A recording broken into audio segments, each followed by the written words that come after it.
wabarakatuh. Bismillahirrahmanirrahim. Yang dimuliakan Tuan Guru kita Ustaz Syekh Jalaluddin, Tuan Imam, tuan-tuan dan puan-puan sidang jemaah yang dirahmati Allah sekalian.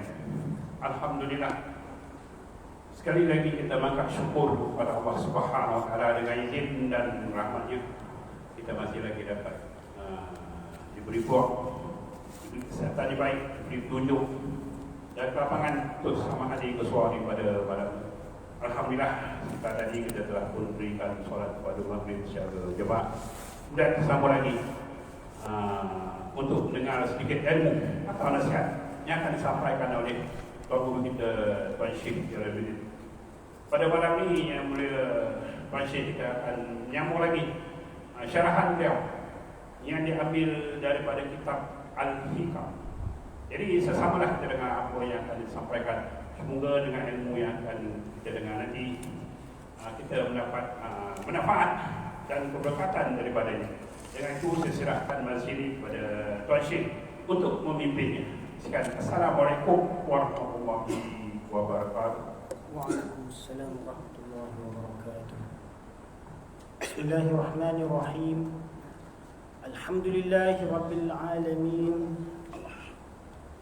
Alhamdulillah nahmaduhu wa nasta'inuhu wa nastaghfiruhu wa nu'minu bihi wa natawakkalu alayhi wa na'udzu billahi min shururi anfusina wa min sayyiati a'malina.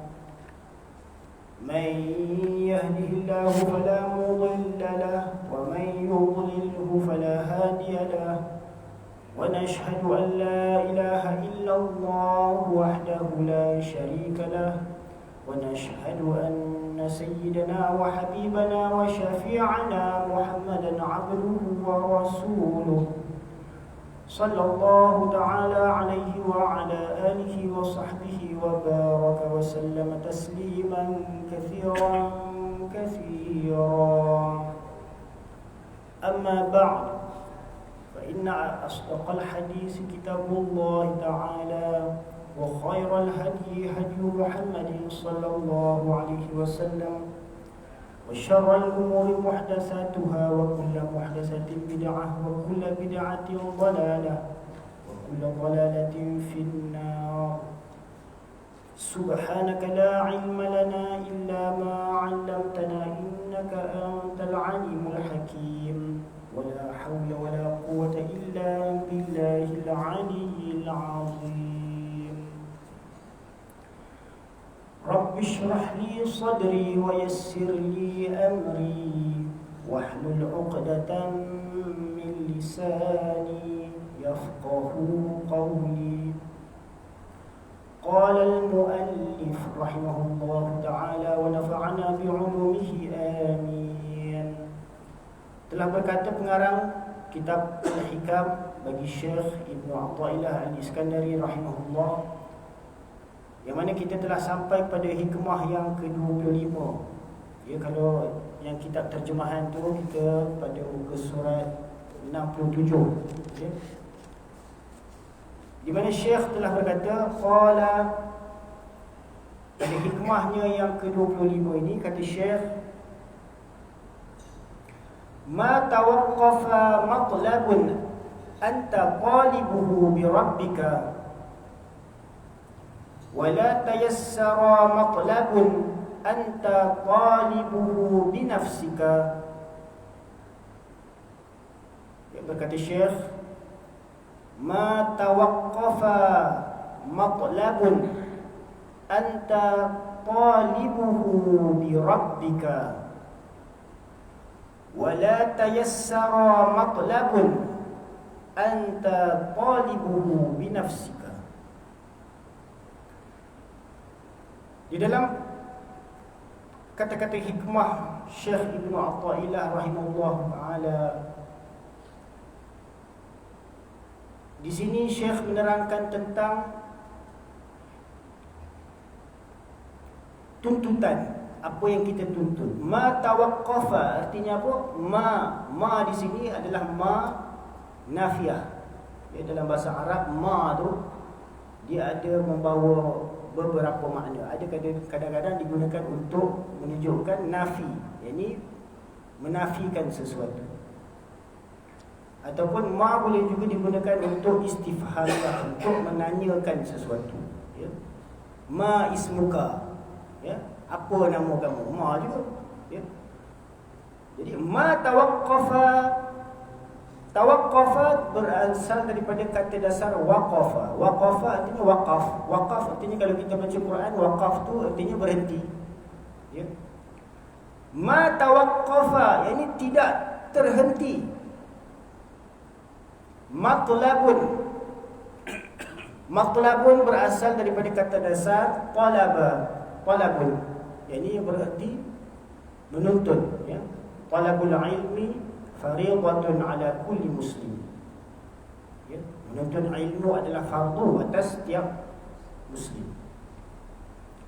Jadi kalimah matlabun berarti sesuatu tuntutan. Ma tawaqqafa matlabun, tiada terhenti suatu tuntutan. Tuntutan yang mana? Anta talibuhu bi rabbika. Anta artinya apa? Ini adalah dhamir, kata ganti diri yang munfasil. Dhamir munfasil yang merujuk kepada wahid mukhatab atau wahid muzakkar hadir. Anta untuk merujuk kepada engkau, seorang lelaki, ya. Jadi tiada terhenti sesuatu tuntutan yang mana engkau talibuhu, engkau menuntutnya. Menuntutnya dengan apa? Bi rabbika, dengan Tuhanmu. Jadi apa yang engkau tuntut menerusi Tuhanmu, ianya tiada akan terputus, tak akan terhenti. Apa yang tak akan terhenti? Mungkin ianya adalah bersifat keberkatan yang diperolehi daripada tuntutan kita tu. Kalau kita nak menuntut sesuatu, contohnya kita nak menuntut sesuatu daripada Allah Ta'ala, ilmu, ya, maka ilmu yang kita tuntut tu, jikalau kita menuntut ilmu dengan mengharapkan limpah rahmat Allah, mengharapkan pertolongan Allah, maka nescaya keberkatan ilmu yang kita tuntut itu tidak akan terputus. Itu contoh, ya.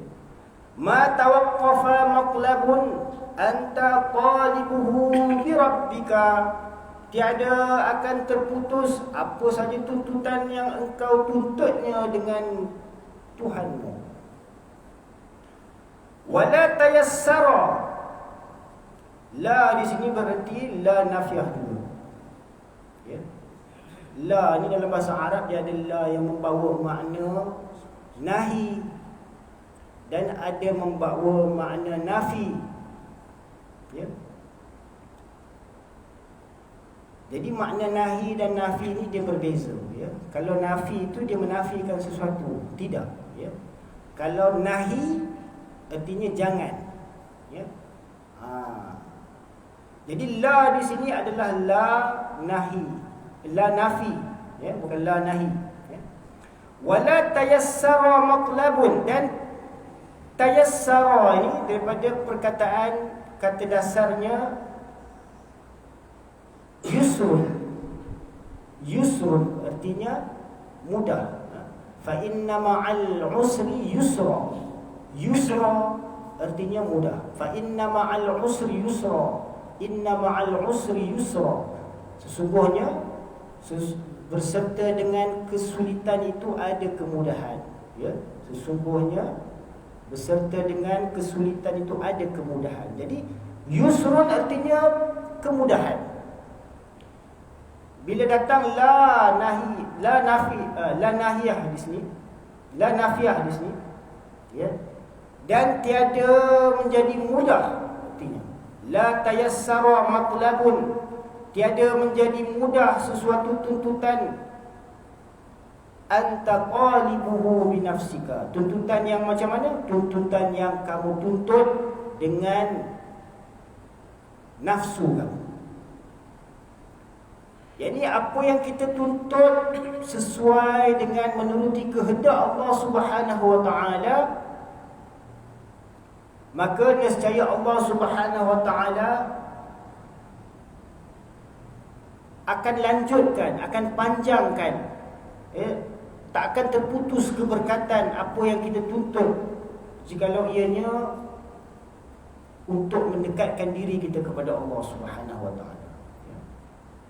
Jadi kalau kita nak tuntut sesuatu kebaikan yang paling baik adalah menuntut keredaan Allah Subhanahu wa taala. Ya. Berbanding dengan orang yang menuntut keredaan nafsu dia, maka dia akan terjauh daripada rahmat Allah Subhanahu wa taala. Dan segala keberkatan pun akan terputus apabila kita lebih mengutamakan hal kehendak nafsu kita berbanding dengan kehendak Allah Taala. Jadi maksudnya di sini apa? Ma tawaqqafa matlabun anta talibuhu bi rabbika wa la tayassara matlabun anta talibuhu bi nafsika. Maksudnya tiada akan terhenti suatu tuntutan yang kamu tuntut dengan Tuhanmu. Ini apa yang kita tuntut untuk mendapatkan kedekatan, taqarrub dengan Allah Subhanahu wa taala, nescaya ianya tidak akan terputus. Ya. Jikalau kita menuntut rahmat daripada Allah Subhanahu wa taala, ya, nescaya rahmat daripada Allah Ta'ala tidak akan terputus. Yang dimaksudkan di sini adalah supaya kita menuntut apa? Menuntut apa yang Allah Subhanahu Wa Ta'ala kehendaki atas kita. Jadi sebagai hamba ni, kita, setiap orang ada kehendak masing-masing. Setiap orang ada kehendak, keinginan yang dia perlu untuk mendapatkannya, yang perlu untuk dituntutnya. Ya. Jikalau tuntutan kita itu adalah yang berkaitan untuk memenuhi kehendak Allah Subhanahu wa taala, maka nescaya ianya akan memperolehi kebaikan, keberkatan yang berpanjangan, tidak akan terputus kebaikannya. Sebaliknya, jikalau apa yang kita tuntut itu hanyalah untuk memenuhi kehendak, keinginan, hawa nafsu kita semata-mata, nescaya Allah Subhanahu wa taala akan datangkan kesulitan, kesukaran, ya, kepayahan dalam kita nak mencapai kehendak, keinginan nafsu kita tadi. Jadi maksudnya di sini sebagaimana diterjemahkan, apa yang engkau tuntut menerusi Tuhanmu itu tiada terputus. Kenapa? Kerana kalau kita menuntut sesuatu dengan Allah Subhanahu Wa Taala, Allah Subhanahu Wa Taala adalah zat yang maha kaya, lagi maha pemurah.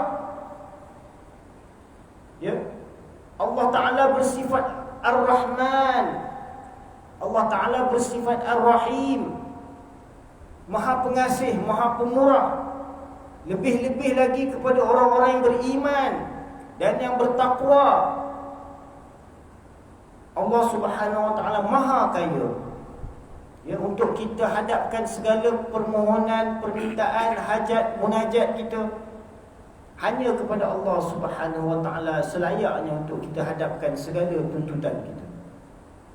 Dan kerana Allah Subhanahu Wa Taala adalah zat yang paling berkuasa, zat Allah Ta'ala tiada sebarang kelemahan, kecacatan atau kekurangan padanya. Ya, kerana itu kita perlu menuntut sesuatu darinya. Dan Allah Subhanahu Wa Ta'ala adalah zat yang tidak memerlukan sebarang pembantu. Dia tidak berkehendak kepada sebarang bantuan, pertolongan daripada sesiapa pun. Walaupun Allah Ta'ala zat yang maha berkehendak, memiliki sifat kehendak, tapi Allah Ta'ala tak hendak kepada sebarang pertolongan daripada sesiapa pun. Allah Ta'ala tak perlu. Allah adalah zat As-Samad. yang mana seluruh makhluk-makhluk ciptaannya bergantung kepadanya, dan dialah menjadi hala untuk dihadapkan segala permohonan, ya, doa, permintaan hanya kepadanya. Jadi kerana itu, sebagai hamba perlulah kita menuntut sesuatu yang telah Allah Ta'ala tetapkan untuk kita, apa yang sepatutnya kita tuntut, ya. Dan sebaliknya, dan tiada mudah apa yang engkau tuntut menerusi dirimu. Jadi jikalau kita menuntut sesuatu menerusi kehendak kita dengan kederat kita, kita rasa kita ada kuasa, kita ada kemampuan, kita ada ilmu, kita ada kemahiran, kita ada keupayaan, kita bijak, kita pandai, ya, dengan bersandarkan kepada keupayaan nafs diri kita, maka nescaya ianya tidak akan mendapat kemudahan dalam apa yang kita nak mencapai. Dan tiada mudah apa yang engkau tuntut menerusi dirimu. Kerana apa? Kerana dirimu itu lemah lagi hina, ya? Kalau kita fikirkan hal keadaan diri kita ni daripada setitis air yang hina, kemudian Allah Subhanahu Wa Taala sempurnakan kejadian kita, dan Allah Ta'ala kurniakan segala panca indera keupayaan kepada kita. Bila-bila masa saja Allah Ta'ala boleh tarik, cabut segala keupayaan ini daripada diri kita, ya? Jadi sebagai hamba hendaklah kita menganggap, menyedari bahawa diri kita ini adalah sebagai hamba yang lemah, dhaif dan hina di sisinya. Fakir lagi hina pada yang diperolehi menerusi amalan. Konon dalamnya anugerah, bukan daripada Allah. Ini orang-orang yang berusaha mencapai, menghasilkan sesuatu tuntutan dengan bersandarkan kepada keupayaan, kebolehan dirinya, maka dia menganggap itu adalah anugerah, tetapi bukan daripada Allah Subhanahu Wa Taala. Nampak tak? Jadi kerana itu, sebagai hamba yang benar-benar beriman, mentauhidkan kepada Allah Subhanahu Wa Taala, hendaklah kita menyerah dan bertawakal. Berserah dan bertawakal tu maksudnya bukan kita tinggalkan usaha dan ikhtiar, tidak, ya. Kita berusaha seolah-olah kita boleh selesaikan masalah tu. Kita berikhtiar seolah-olah kita dapat selesaikan masalah tu. Tetapi tanpa tawakal, ya, maka akan datang rasa apa? Rasa akulah yang selesaikan masalah ni, akulah yang buat tu. Maka keakuan diri itu akan mulai muncul, ya. Itulah keakuan nafs, yang mana bagi sekalian para salikin, ya, orang-orang yang menempuh jalan tasawuf, perlu mensucikan hatinya daripada keakuan nafs diri, ya. Sebaliknya, sebagai hamba hendaklah menganggap segala amal-amal kebaikan, ketaatan yang dapat dilakukannya itu semuanya adalah semata-mata dengan kurnia Allah Subhanahu Wa Taala. Maka hamba itu apabila ada tuntutan pada Tuhannya, maka ia bersepakat dengan kehendak Tuhannya. Yakni jikalau kehendak hamba itu selari dengan kehendak Allah Subhanahu Wa Taala. Allah Taala ni dia ada kehendak atas diri kita. Bukan kata dia buat kita saja, dah. Ya, dia buat, lepas tu dia bagi mati. Dah, ada sesuatu kehendak, ada maksud tertentu. Sebagaimana Allah Ta'ala firmankan dalam surah Az-Zariyat, Allah Ta'ala firmankan, A'udzubillahi minasyaitonirrajim, wa ma khalaqtul jinna wal insa illa liya'budun. Tidak aku ciptakan jin dan manusia melainkan untuk beribadat kepadanya, ya. Jadi di sini Allah Ta'ala telah menciptakan jin dan manusia. Jadi setiap perbuatan Allah Ta'ala itu mengadakan atau meniadakan, itu semua takluk dengan iradat dan kudrat Allah Ta'ala.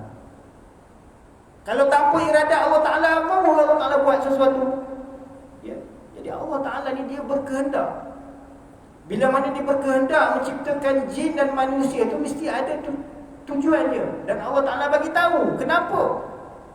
Kerana untuk mengabdikan diri kepadanya. Liya'budun. Menurut tafsiran Ibn Abbas, liya'budun ay liya'rifun, supaya jin dan manusia itu menghasilkan ma'rifat, pengenalan kepada siapa Tuhan yang disembahnya itu. Ya. Jadi itu yang Allah Ta'ala kehendaki daripada sekalian hamba-Nya, supaya hamba itu mengenali Sang Penciptanya, Al-Khaliq. Dan bagi setiap segala tuntutannya untuk keperluan rohani dan jasmaninya, hendaklah dia menuntut kepada Allah Subhanahu Wa Taala, memohon kepada Allah Taala, iaitu untuk penyempurnaan diri seorang hamba itu. Ya, diri kita ni asalnya tak ada apa pun, ya. Kita minta ilmu kepada Allah, Allah bagi ilmu. Kita minta rezeki, Allah bagi rezeki. Minta isteri, Allah bagi isteri. Ya, minta anak, Allah bagi anak. Minta apa saja Allah bagilah. Ya. Sebab apa? Permintaan kita tu sesuai dengan muqaddar, ketentuan yang Allah Ta'ala telah tuliskan untuk kita. Tapi kalau kita minta tu perkara yang hanya nak memenuhi kehendak kita, tidak selari dengan kehendak Allah Subhanahu Wa Ta'ala dalam muqaddar ketentuannya tadi kita, maka ianya tidak akan terhasil. Kalau terhasil pun mungkin dengan susah payah. Ya. Jadi itu yang dimaksudkan di sini. Maka hamba itu apabila ada tuntutan pada Tuhannya, maka ia bersepakat dengan kehendak Tuhannya. Kerana kehendak Al-Haq Ta'ala kepada segala hamba-Nya supaya mereka menzahirkan hajat dan kefakirannya. Jadi Allah Subhanahu Wa Ta'ala menciptakan sekalian hamba-hambanya ini, baik daripada kalangan jin maupun manusia, supaya mereka itu bertawajuh kepada hadrat zatnya, memohon segala keperluan-keperluan, tuntutan-tuntutan, segala kehendak-kehendak, segala hajat dan segala kefakirannya hanya hadapkan kepada hadrat Allah Subhanahu Wa Ta'ala. Itu yang Allah Ta'ala kehendaki. Itulah ibadat, itulah pengabdian, iaitu penyerahan kita kepada Allah Subhanahu Wa Ta'ala. Jadi ini adalah suatu maqamat atau perhentian kehambaan. Jadi sebagai hamba perlu ada sifat kefakiran, perlu ada sifat mengharap dan meminta kepada Tuhan. Kalau tidak minta kepada Tuhan, maknanya hamba ni macam belagak lah. Cukup semua dah, tak payah minta kepada Tuhan dah. Gaji pun tak nak, tak payah, saya kerja tak payah gaji, tak boleh dah. Jadi sebagai hamba, dia perlu menzahirkan hajat, kefakirannya, keinginannya, tuntutannya, apa yang diperlukannya. Jadi ini adalah suatu maqam kehambaan yang perlu ada dalam diri setiap hamba Allah Subhanahu Wa Ta'ala. Ya. Jadi dalam diri kita ni perlu ada sifat berhajat sepenuhnya kepada Allah Subhanahu Wa Ta'ala dan bergantung penuh kepadanya, bertawakal. Innallaha yuhibbul mutawakkilin. Sesungguhnya Allah Subhanahu Wa Ta'ala sangat kasih kepada hamba-hambanya yang bertawakal kepadanya. Jadi maqam kehambaan ini, dengan kita menzahirkan sifat kefakiran kita kepada Allah Ta'ala, berhajatnya kita kepada Allah, mengharap segala tuntutan kita kepada Allah Subhanahu Wa Ta'ala, ya, dengan menzahirkan ciri-ciri kehambaan ini, itu adalah perkara yang terlebih utama, ya, daripada makam kehambaan yang terlebih tinggi makamnya, kerana yang dituntut oleh Allah daripada segala hamba-Nya. Jadi inilah makam yang dituntut oleh Allah Subhanahu Wa Ta'ala daripada sekalian hamba-Nya, supaya hamba itu sentiasa menzahirkan hajat, keinginannya, keperluannya, kefakirannya, ya, dan segala apa yang menjadi tuntutan. Sebagaimana Allah Ta'ala telah berfirman tadi dalam surah Az-Zariyat ayat 56, "Wa ma khalaqtul jinna wal insa illa liya'budun." Tidak aku ciptakan jin dan manusia itu melainkan untuk beribadat kepada Allah Subhanahu wa taala. Jadi Allah Subhanahu wa taala telah memilih sifat kehambaan itu bagi segala makhluk. Ya, sifat kehambaan ni satu sifat yang mana tak ada pada Allah Taala. Takkan Allah Taala nak jadi hamba pula? Ya, Allah Taala dia tak ada sifat hamba. Ya. Kita yang selalu memperhambakan Allah Taala, suruh Allah buat tu, suruh Allah bagi ni, suruh Allah bagi tu. Tapi kita tidak memperhambakan diri kita kepada Allah Taala, ya, dengan selayaknya. Jadi kita kena banyak istighfar kepada Allah Subhanahu wa taala, ya. Minta ke Allah macam-macam dah, ya. Tapi nak menunaikan ubudiyat kita kepada Allah Subhanahu wa taala dengan selayaknya tidak kita sempurnakan. Jadi Allah Taala telah memilih, telah menetapkan sifat kehambaan itu adalah sifat yang paling layak bagi sekalian makhluknya. Dan Allah Ta'ala telah memilih sifat kehambaan itu untuk diberikan kepada Rasulnya yang dikasihi, Muhammadun abduhu wa rasuluh. Ya.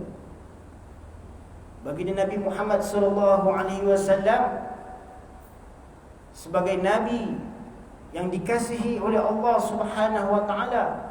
Allah telah kurniakan ciri kehambaan kepada baginda Nabi sallallahu alaihi wasallam. Ya. Di mana di dalam Al-Quran ayat-ayat yang menyatakan tentang baginda Nabi sallallahu alaihi wasallam, ya, nama Nabi Muhammad sallallahu alaihi wasallam dalam Al-Quran hanya sebut 4 kali saja. Ya. Dalam Quran nama Nabi Muhammad sallallahu alaihi wasallam hanya disebut 4 kali saja. Ya. Tak banyak. Tetapi kebanyakannya disebut dengan ciri kehambaan. Ya. Subhanallazi asra bi'abdihi. Ya, dalam surah Al-Isra. Maha suci Allah yang telah memperjalankan hambanya. Siapa hambanya? Abdihi itu baginda Nabi Muhammad Rasulullah sallallahu alaihi wasallam. Jadi Allah Ta'ala telah memuliakan satu sifat yang mulia kepada Nabi-Nya, itu sifat kehambaan. Dan Allah Ta'ala telah memilih sifat kehambaan itu adalah sifat yang layak, selayaknya dimiliki oleh sekalian makhluk. Jadi Nabi Muhammad SAW diberi pilihan antara nak menjadi Nabi yang berkerajaan ke ataupun nak menjadi seorang Nabi yang bersifat kehambaan. Ya, Nabi kita telah diberi pilihan. Nak jadi raja macam Nabi Sulaiman boleh, atau nak jadi macam Nabi Daud alaihissalam boleh. Ya, nak jadi macam Iskandar Zulkarnain pun boleh. Nak jadi raja seluruh dunia ni boleh. Allah boleh bagi. Allah bagi pilihan dah pada Nabi nak jadi tak raja. Ya. Tetapi Nabi SAW, ya, dengan sifat kehambaannya, ya, sifat yang memang dicintai oleh Allah Subhanahu Wa Taala, sifat yang Allah Taala telah tetapkan, sifat yang paling layak untuk hamba ni adalah sifat kehambaan. Ya, maka Nabi SAW telah memilih untuk menjadi seorang Nabi yang bersifat kehambaan. Ya. Sebagai Nabi yang bersifat kehambaan, yang ini sentiasa merasakan dirinya tu lemah, dhaif, faqir, ya, memerlukan, berhajat kepada Allah Subhanahu wa taala. Maka Jibril alaihi salam mengisyaratkan kepadanya, ini kepada baginda Nabi sallallahu alaihi wasallam, dengan sifat tawadhu, yang ini merendahkan diri. Disitulah baginda Nabi SAW lalu memilih sifat kehambaan. Ya. Tak kala ia bertawaduk bagi Allah Ta'ala dengan memilih kehambaan, ketika mana menghadap Allah Subhanahu Wa Ta'ala, maka Allah meninggikannya dan menjadikannya penghulu sekalian anak Adam. Ya. Kerana apa? Nabi SAW ada menyatakan dalam sabdaan hadis baginda, man tawaddu'a lillah rafa'ahu Allah. Barang siapa yang bertawaduk, merendahkan dirinya kerana Allah, nescaya akan diangkat oleh Allah. Ya. Jadi kerana sifat tawaduk yang ada pada baginda Nabi Muhammad sallallahu alaihi wasallam, merendahkan dirinya di hadapan Allah Taala, baginda memilih sifat kehambaan. Kalau memilih sifat raja, Malik, Allah pun Malik juga. Ya, kan ada dua Malik pula. Ya, Allah Al-Malik. Ya, kalau Nabi pun jadi Malik juga, dah ada dua, seolah-olah ada dua raja pula nanti. Ya. Jadi Nabi memilih satu sifat yang hanya layak untuk hamba, tak layak bagi Allah, iaitu sifat hamba. Ya. Maka Nabi memilih sifat kehambaan sebagai merendahkan dirinya di hadapan hadrat zat Tuhannya. Maka baginda Nabi sallallahu alaihi wasallam bertawaduk. Man tawaddu'a lillah rafa'ahu Allah. Barang siapa yang merendahkan dirinya kerana Allah, nescaya Allah mengangkatkan darjat kedudukannya. Sehingga Allah mengangkat kedudukan baginda Nabi sallallahu alaihi wasallam menjadi sayyidul anbiya wal mursalin. Ya. Orang kata penghulu sekalian anak Adam je. Penghulu sekalian Nabi dan Rasul. Jadi di kalangan manusia-manusia yang terbaik daripada kalangan anak-anak Nabi Adam ni, yang terbaik di kalangan anak-anak Nabi Adam alaihissalam adalah para Nabi dan Rasul. Dan Nabi Muhammad SAW Allah angkat darjatnya sebagai penghulu sekalian Nabi dan Rasul. Bayangkan betapa kemuliaan Allah Ta'ala kurniakan kepada hadirat baginda Nabi Muhammad SAW. Jadi kerana demikianlah baginda Nabi SAW ada bersabda, Ana sayyidu waladi Adam yawmal qiyamati wala fakhra wa biyadi liwa'ul hamdi wala fakhra. Hadis ini diriwayatkan daripada Abu Sa'id Al-Khudri, ya, daripada riwayat Imam Tirmizi. Dan menurut kata Imam Tirmizi, hadis ini adalah hadis yang hasan sahih. Yani baginda Nabi SAW adalah penghulu sekalian anak-anak Adam pada hari kiamat nanti. Ya. Dan Nabi SAW menyatakan perkara itu bukannya untuk bermegah-megah, sebaliknya menyampaikan perkara yang hak, kebenaran, sebagaimana yang Allah Ta'ala telah lantik baginda sebagai Nabi akhir zaman, ya, sebagai khatimul anbiya, Nabi yang terakhir, ya. Jadi Nabi SAW juga telah dilantik, telah dikurniakan pangkat darjat sebagai ketua seluruh anak Adam pada hari kiamat. Ini seluruh manusia ni semuanya di bawah pimpinan baginda Nabi Muhammad SAW. Namun bukan untuk baginda Nabi bermegah-megah dengan kenyataan tersebut.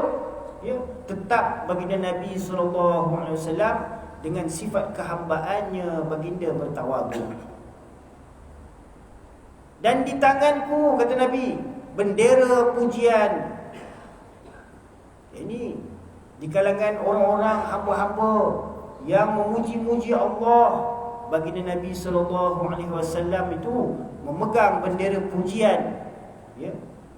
Namun baginda tidaklah bermegah-megah dengan keadaan tersebut.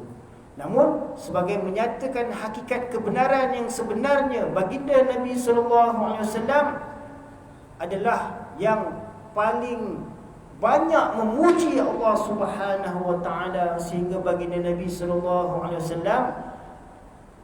dinamakan sebagai Muhammad, orang yang paling terpuji, ya. Dan Nabi SAW juga dinamakan sebagai Ahmad, ya, yang sangat terpuji, ya. Jadi Allah Ta'ala mengurniakan kedudukan, martabat, ketinggian kepada Nabi Muhammad SAW, bukanlah untuk Nabi SAW bermegah-megah dengan keadaan tersebut, tetapi kurniaan Allah Ta'ala itu kerana Allah tahu sifat kehambaan yang ada dalam diri hambanya yang bernama Muhammad, ya, yang sentiasa bertawaduk, merendahkan dirinya. Tiadalah mudah yang dituntut itu, sama ada perkara keagamaan atau perkara keduniaan. Jadi dalam kita nak menuntut sesuatu hajat kita daripada Allah Subhanahu Wa Taala, dalam nak mencapai apa yang kita tuntut itu memerlukan pengorbanan. Ya, kita perlu korban masa, korban tenaga, ya. Untuk kita mendapat sesuatu yang kita inginkan, yang kita tuntutkan itu. Jika engkau menuntutnya dengan dirimu, untuk dirimu, jadi jikalau kita menuntut sesuatu hanya untuk kepentingan hawa nafsu kita, sedangkan engkau berpegang pada daya dan upayamu dengan kita bersandar pada segala kebolehan, kemahiran, kekuatan, keupayaan kita, kerana yang demikian tiada bersepakat dengan kehendak Tuhanmu, maka kita telah lari daripada keselarian dengan kehendak Allah Ta'ala. Allah nak kita berusaha dengan menyerahkan diri kita tu kepadanya, bertawakal kepadanya. Kita pula buat usaha dengan menyandarkan segalanya kepada keupayaan kita, maka tak selari dengan kehendak Allah Ta'ala. Kerana nafsu itu tiada menuntut melainkan yang segera dan yang ada bahagian di dalamnya. Jadi setiap manusia itu, keinginan dirinya tu menuntut sesuatu, kalau boleh dia nak cepat, nak segera.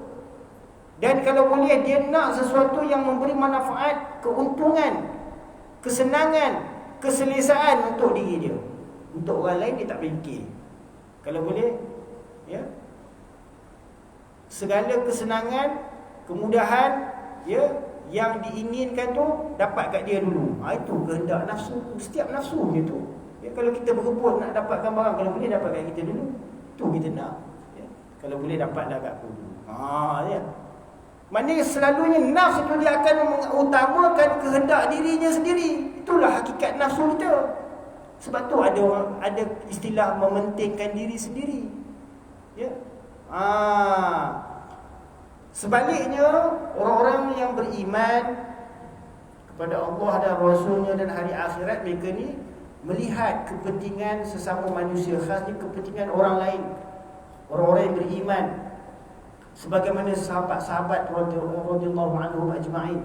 Mereka ni walaupun dalam hal keadaan mereka sangat memerlukan, mereka tetap melihat apa keperluan saudara mereka. Ya, macam kita pernah dengar kisah seorang sahabat yang dalam satu peperangan tu dah cedera parah dah. Ya, saudara dia datang bawa air. Ya, nampak dia pun dipanggil bila dah sampai nak bagi air tu, dia dengar ada satu orang sahabat lagi dalam keadaan tenat minta air juga. Dia pun kata, kau pergi hantar kat sana dulu. Pergi hantar sana dulu, kita aku kemudian. Sampai dekat yang kedua tu, dah nak bagi minum, dengar ada satu sahabat lain pula yang cedera parah minta air. Sahabat tu kata, kau bagi kat dia dulu. Nampak? Mereka tak ada pentingkan diri sendiri. Patut dalam keadaan yang tenat macam tu, dia perlukan air, kalau boleh bagi aku minum dulu. Seteguk pun jadilah. Ya, tak dapat segelas pun. Ya, bagi aku dulu. Kalau boleh kita gitu dah. Tapi para sahabat, sebab tu Allah Ta'ala kurniakan mereka tu radhiyallahu anhu wa radu an. Kerana sifat mereka tidak mementingkan diri mereka sendiri, ya, melihat kepentingan saudara-saudara mereka yang lain. Itu kehendak Allah atas diri kita. Ya. Dalam kita membina hablum minallah wa hablum minan nas, perhubungan kita sesama manusia, bukan kata perhubungan dengan Allah saja kita kena bina, perhubungan kita sesama manusia. Sebab tu ada hadis, ar-rahimuna yarhamuhumur rahman tabaraka wa ta'ala, irhamu man fil ard yarhamkum man fis sama. Hendaklah kamu bersifat berbelas kasihan terhadap sesama manusia, penduduk bumi, ya. Orang yang bersifat belas kasihan, nescaya dia akan dikasihi oleh Ar-Rahman. Berbelas kasihanlah kepada sekalian yang ada di bumi, nescaya kamu akan dikasihi oleh penghuni-penghuni di langit. Nampak? Jadi kehendak Allah Subhanahu Wa Taala ni, di samping kita mengabdikan diri kita kepadanya, adalah kehendak Allah supaya kita memberi manfaat kepada sesama manusia. Khairun nas man yanfa'un nas. Sebaik-baik manusia adalah yang memberi manfaat kepada sesama manusia. Ya. Itu kehendak Allah tadi kita. Tapi kehendak diri kita ni, kalau boleh kita nak manfaat tu untuk diri kita seorang pun cukup dah. Ya, orang lain tak dapat, tak apa, dia tak heran. Ya. Ya. Itu kehendak diri kita, kehendak nafsu kita. Jadi tiadalah mudah yang dituntut itu, sama ada perkara keagamaan atau perkara keduniaan. Jika engkau menuntutnya dengan dirimu, untuk dirimu, sedangkan engkau berpegang pada daya dan upayamu, kerana yang demikian tiada bersepakat dengan kehendak Tuhanmu. Kerana nafsu itu tiada menuntut melainkan yang segera dan yang ada bahagian di dalamnya, jadi kepentingan diri. Dan Al-Haq Ta'ala itu menuntut daripadamu supaya engkau meninggalkan kehendakmu bagi memenuhi kehendaknya, dan jangan engkau memilih sesuatu sertanya. Ini dalam kita menghasilkan tuntutan, mencapai segala apa yang kita tuntut itu, sebaik-baik tuntutan adalah kita menuntut Allah Ta'ala. Ilahi anta maqsudi wa ridhaka matlubi. Jadi kita menuntut keridaan Allah Subhanahu Wa Ta'ala. Bagaimana nak menuntut keridaan Allah Ta'ala? Allah Ta'ala telah meletakkan keridaannya itu dalam segala amal-amal ketaatan. Dengan kita mentaati segala perintah-perintah Allah dan menjauhi segala larangan Allah, dan ittiba' menuruti baginda Rasulullah sallallahu alaihi wasallam, di situ ada keridaan Allah Subhanahu Wa Ta'ala. Dan di situlah kehendak Allah Ta'ala atas diri kita. Maka sesiapa yang ada dalam hal tawajuhnya, awal qasadnya dan kesudahan urusannya, tuntutannya menerusi Allah Ta'ala, untuk Allah Ta'ala, kerana Allah Ta'ala, maka dia akan sampai kepada matlamatnya. Ini sampai kepadanya dan kembali kepadanya baginya. Ini sampailah dia kepada maksud tuntutannya. Kan itu dalam hadis yang pertama, kalau kita baca hadis Imam Nawawi, hadis 40 tu, menyatakan tentang innamal a'malu binniyat. Setiap amal itu bergantung atas niat. Ya. Wa innamal likulli imri'in ma nawa. Bagi setiap seorang tu apa yang telah diniatkan. Jikalau seorang tu berniat berhijrah untuk kerana Allah dan Rasulnya, maka dia akan mendapat Allah dan Rasulnya. Jikalau dia berhijrah kerana untuk mencari dunia, ya, ataupun wanita yang nak dinikahinya, dia pun akan mencapai juga.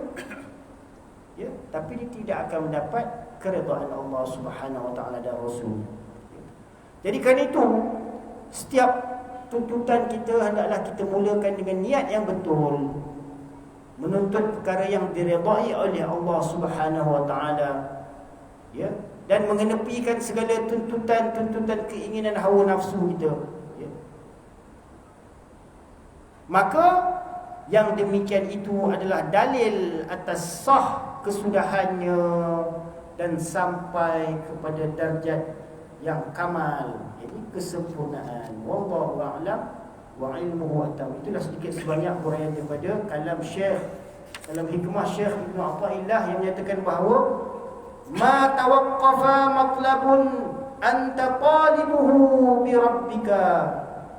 Tiada terputus, tiada terhenti segala tuntutan engkau yang engkau tuntut dengan Tuhan kamu. Wala tayassara matlabun anta talibuhu bi nafsika. Dan tiada menjadi mudah suatu tuntutan itu jikalau kamu tuntutnya dengan nafsu kamu. Wallahu a'lam wa ilmuhu atam. Ada apa-apa nak tanya? Soalan?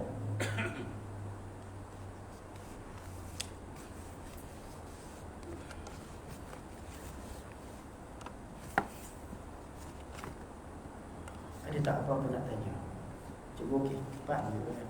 InsyaAllah semoga Allah Subhanahu Wa Ta'ala beri kita sedikit sebanyak kefahaman dalam kita memahami, ya, jalan suluk ila Allah, menuju kepada Allah. Menuju kepada Allah tu tak, maksudnya menuju kepada makrifat Allah Subhanahu Wa Taala. Kita tak boleh nak sampai kepada zat Allah Taala pun, ya. Bukan kita tahu zat Allah Taala tu di mana. Kita nak sampai, kalau tahu kat mana senang naik kenderaan, ya. Apa kapal terbang ke, helikopter ke atau roket ke, boleh sampai, ya. Tapi kita tidak tahu Allah Taala tu bagaimana hal keadaan kaifiat dia, ya. Wujud Allah Taala tanpa bertempat, ya. Kita nak cari kat mana? Ya tak? Tapi maksudnya kita nak menuju kepada Allah tu, menuju kepada keredaan Allah, ya, menuju kepada mencapai makrifat Allah Subhanahu Wa Taala. Kerana makrifat itulah yang dikehendaki oleh Allah atas diri hamba-Nya, supaya hamba itu mengenal dirinya. Wallahu a'lam. Insya-Allah kita doa. Mudah-mudahan segala apa yang saya sampaikan ini yang baik itu daripada Allah Taala, yang tidak baik itu daripada kelemahan diri saya sendiri. Apa yang baik semoga kita dapat amalkan dan kita sampaikan, insya-Allah. A'udzubillahi minasyaitonirrajim. Bismillahirrahmanirrahim. Alhamdulillahirabbil alamin hamdan yuwafi ni'amahu wa yukafi mazidah. Ya Rabbana lakal hamdu kama yanbaghi li jalali wajhika wa 'azimi sultanik. Allahumma shalli ala sayyidina Muhammad wa ala ali sayyidina Muhammad. Allahumma anfa'na bima 'allamtana wa 'allimna ma yanfa'una wa zidna 'ilma. Rabbana zidna 'ilma, Rabbana zidna 'ilma, Rabbana zidna 'ilma. Allahumma ahyina bihayatil ulama wa amitna bimauti syuhada wa ahsyurna fi zumratil awliya wa adkhilna al-jannata ma'al anbiya alaihi wassalatu wassalam.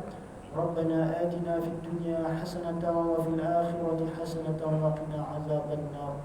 Wa sallallahu ala sayyidina Muhammad wa ala alihi wa sahbihi ajma'in. Subhanallah wa bihamdihi, subhanakallahumma wa bihamdika, nashhadu an la ilaha illa anta, nastaghfiruka wa natubu ilaik, nastaghfiruka wa natubu ilaik, nastaghfiruka wa natubu ilaik. Subhana rabbika rabbil izzati amma yasifun wa salamun ala al-mursalin walhamdulillahi rabbil alamin.